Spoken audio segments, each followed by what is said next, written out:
كان لامرأة حامل 11 بنت، هددها زوجها بالطلاق وأن يتبرأ من بناته إذا أنجبت بنتا. خافت الأم من الطلاق وتشتت العائلة، وأخذت تدعو ربها بأن تنجب ولدا. ذهبت ذات يوم إلى المستشفى لإجراء إحدى الفحوصات، وهنا كانت المفاجأة: الأم حامل ببنت. ماذا تفعل؟ هل تستسلم للطلاق أم ماذا؟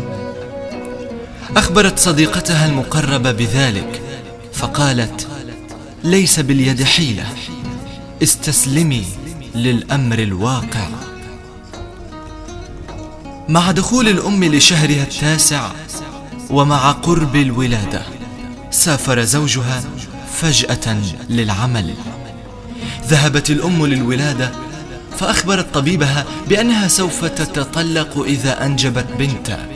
فقال الطبيب: سوف نخبر زوجك بأنك أنجبت ولدا ومات، أما طفلتك سوف ندفنها حية.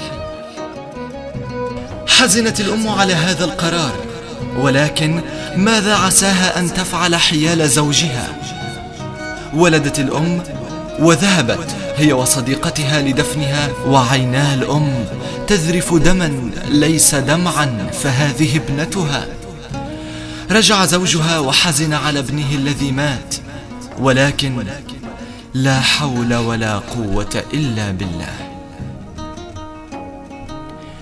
بعد مرور أسبوع، أصبحت الأم تحلم يوميا بطفلتها المدفونة، وهي تنادي: ماما، أنا جائعة، تعالي ارضعيني.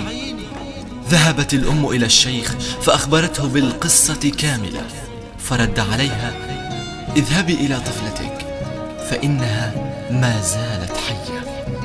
لم تصدق الأم، فأخبرت صديقتها وقالت الأخيرة: فلنعمل على قول الشيخ. في اليوم التالي ذهبت الأم مع صديقتها إلى المكان الذي تم فيه دفن الطفلة، فبدأت الأم بالحفر وتوقفت لأنها لا تصدق بأن ابنتها حية، فأكملت صديقتها عنها. هنا كانت المفاجأة: الطفلة كانت كما وضعتها أمها، الطفلة ما تزال حية. حملت الأم طفلتها إلى صدرها، وهنا كانت الصاعقة عندما وجدت الأم طفلتها على قيد الحياة وأخذتها لترضعها. حدثت أكبر هزة في تاريخ البشرية. نطقت الطفلة وقالت: يا من تخليت عني، يا من تخليت عني، لا أريد من حليبك، أريد حليب نيدو، أريد حليب نيدو، أريد حليب نيدو، أريد حليب نيدو.